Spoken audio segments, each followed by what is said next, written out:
ที่บ้านออกเมืองได้จัดงานประกวดนางธิดาเข่าเมาประจำปี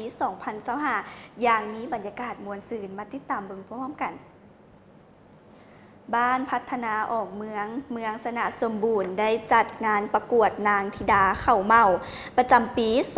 2025 ขึ้นในวันที่ 28 กันยายน 2025 นี้ให้เกียรติเข้าร่วมภายในงานในครั้งนี้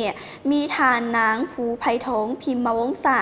เลขาคณะบริหารงานพรรคเมืองพระอาจารย์คำพักพรหมไสยประธานองค์การพุทธศาสนาสัมพันธ์ลาวเมืองมีการนำพรรครัฐของเมืององค์การพุทธศาสนาสัมพันธ์ลาวเมืองคณะกรรมการที่เกี่ยวข้องของเมืองพร้อมด้วยองค์การปกครองบ้านพ่อแม่ประชาชนภายในบ้านและบ้านอ้อมข้างเข้าร่วมอย่างหลวงหลาย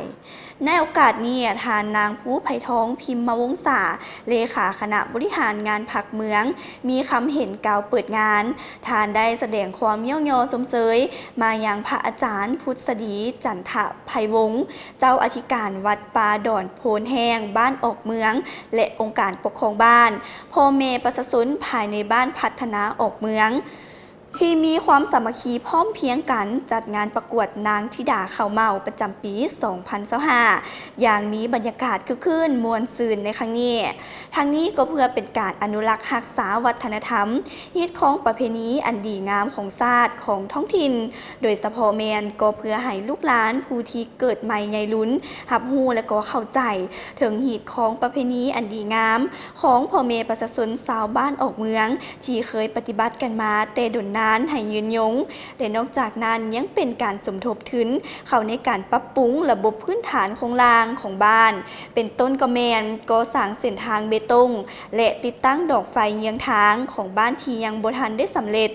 ต่อจากนั้นพระอาจารย์พุทธดีจันทะไพวงศ์เจ้าอธิการวัดป่าโพนแห้งบ้านออกเมืองได้ให้ฮู้ว่าบุญเข้าเมาโดยทั่วไปแล้วเมียนเกี่ยวข้องกับการเฮ็ดบุญตามฮีตของประเพณีอันดีงามที่ติดพันกับพุทธศาสนาโดยเฉพาะการถวายข้าวเมาให้แก่พระสงฆ์เมียนเพื่อเป็นการแสดงถึงความรู้บุญคุณขอบใจต่อผลผลิตที่ได้รับซึ่งชาวบ้านพัฒนาออกเมืองก็ได้จัดขึ้นเป็นประเพณีในทุกปีซึ่งในปีนี้จะได้จัดขึ้นอย่างยิ่งใหญ่และมีหลายกิจกรรมเป็นต้นแมนมีการประกวดนางสาวธิดาข้าวเมาและสมการแสดงศิลปะวรรณคดีจากลูกหลานภายในบ้านสำหรับการประกวดนางธิดาเข่าเมาประจำปี 2025 นี้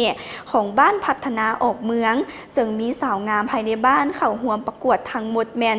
13 นางสาวในนั้นชนะเลิศอันดับที่ 1 ได้แก่